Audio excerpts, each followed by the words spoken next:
to I Am Equestrian. Today we're going to talk a little bit about basic saddle fit. Now, with us and all of our horses, we use a saddle fitter for every single one to make sure that the saddle is fitting as perfectly as it can and that it consistently gets checkups and reflockings. If you can't do that at the moment, if you don't have the money, if your saddle fitter can't come out for another couple of months, here are some hints and tricks to make sure that your saddle fits fairly decently and that it's not going to be detrimental to your horse's performance. Can you see like the angle? Yeah, I can see it better here. Okay, so essentially the first thing that we're going to look at is to see the angle of the panel versus their shoulder. So I'm going to ask her to stand maybe a little squarer. There. Oh. Of course, like every horse, she doesn't do it quite right. There. Yeah. So essentially you're going to want this panel to be as parallel to the angle of the shoulder as possible, right? So the angle of her shoulder right here, it's going to be this thing. It's not going to be out here. So you're going to feel where her scapula kind of ends, and you're going to see where that parallel is. Now you can see here, my right hand is the saddle's panel, and my left is her shoulder. They're almost exactly parallel, right?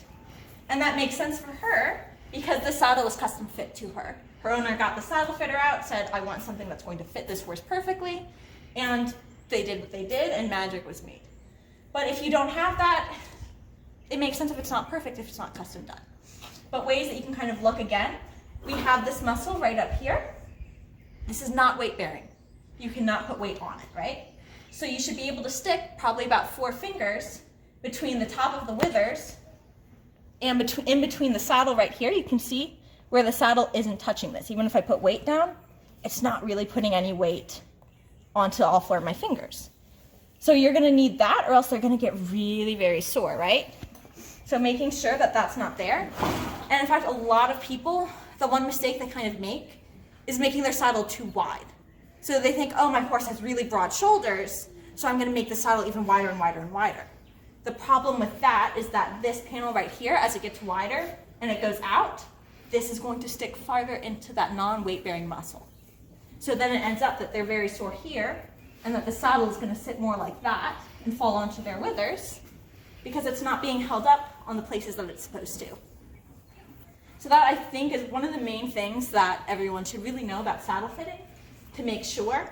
So because I wanted to get a few more pictures and kind of show you a little bit more in detail about the look of the saddle fit that I got from the video, I actually took all of these pictures from saddlefitting.us.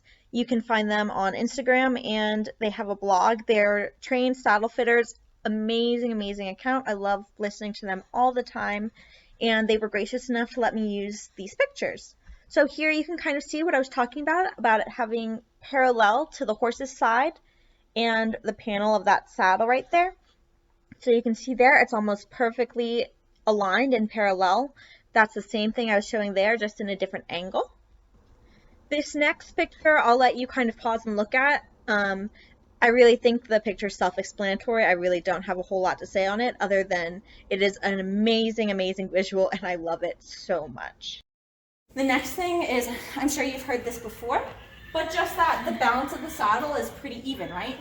So if you look at a saddle, maybe I'll post a picture in to help you out here. Post a saddle and it looks like the back is kind of sitting up here. Kind of hard to see with this because it's hard with a good fitting saddle. But that it's going to fall into the withers and it's going to rub right there, right? That's going to be too wide. If you've got a saddle, and I've got like 3 fingers here, pretty decent. If it's coming up like this, and it's way too high, that's going to be way too narrow, right? So it's going to hold it up, and you've got all of this space underneath, but when you sit, it's going to pinch again against all the places it shouldn't be pinching, and it's going to affect your horse's way of going. Another thing we kind of look at, I know, hard life.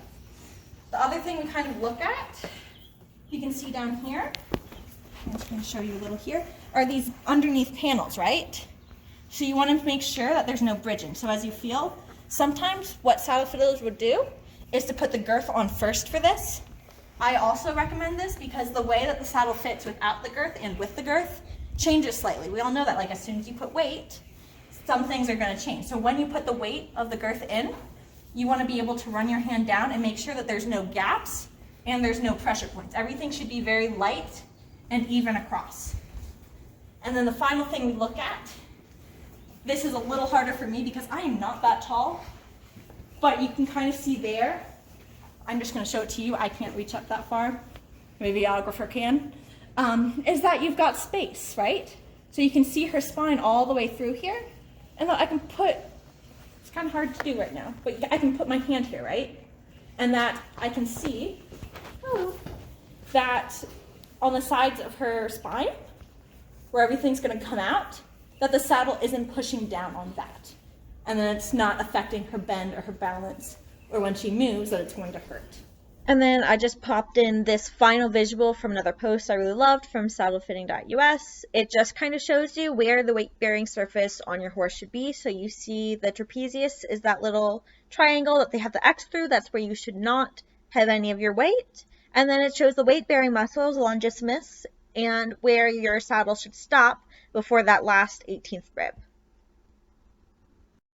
All right, so I hope that you enjoyed these tips from I Am Equestrian and that you'll put them to use and see a little bit more about your own saddle. If you have any questions about saddle fit or someone in your area to come look at your saddle, please let us know and we'd love to help out.